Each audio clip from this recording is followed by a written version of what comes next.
the best VPN application back in the day, and it is still today. I'm pretty much show you how to use this application here like a pro. Stay tuned. This channel does not promote or encourage any illegal activities. All contents provided by this channel is meant for educational purpose only.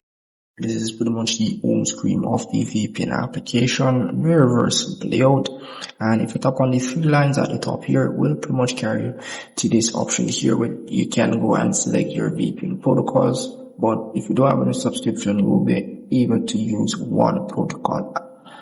So down here you have the split tunnel option, pretty much selecting which application do get the VPN connection. And I do recommend you disabling the battery saver mode once you're using this VPN application. So that's really pretty much it for this section here. Nothing much. So at the top here, the crown icon is pretty much where you go to get your subscription. If I tap on that option here, as you can see, this is their subscription page. They do offer a 7 days free trial. Guys, you can get their 7 days free trial and test out their servers, and you can comment below and let me know if it works or it's the monthly fee or so forth. But their servers are good. I've used this VPN before and was good back in the day. And as I said, it is still today. So down here, you also have a yearly subscription. As you can see the prices and everything. So that's pretty much it for the subscription. How to connect this VPN.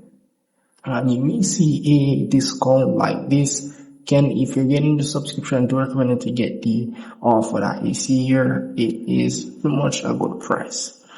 So you can see there 44% off.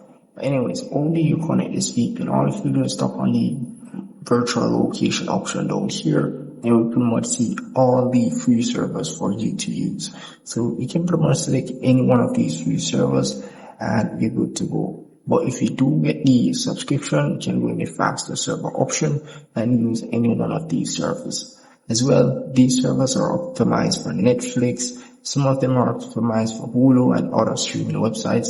So you can look for those. You can see underneath it, it does tell you what streaming website it can be used for. So that's pretty much it. And before you do connect any, whether it be the free option or the fast server option, do make sure to tap on the refresh icon at the top there. Pretty much refresh the service and updates everything for you. So let's say, for example, I want to use United States. All I have to do is tap on that server option there. We'll ask for connection request and tap on OK, and you're pretty much good to go. And we'll start connecting in no time. So that's really pretty much it for this application. Very easy to use, very straightforward. And if I've missed anything at all, please comment below. I'll see you in the next one.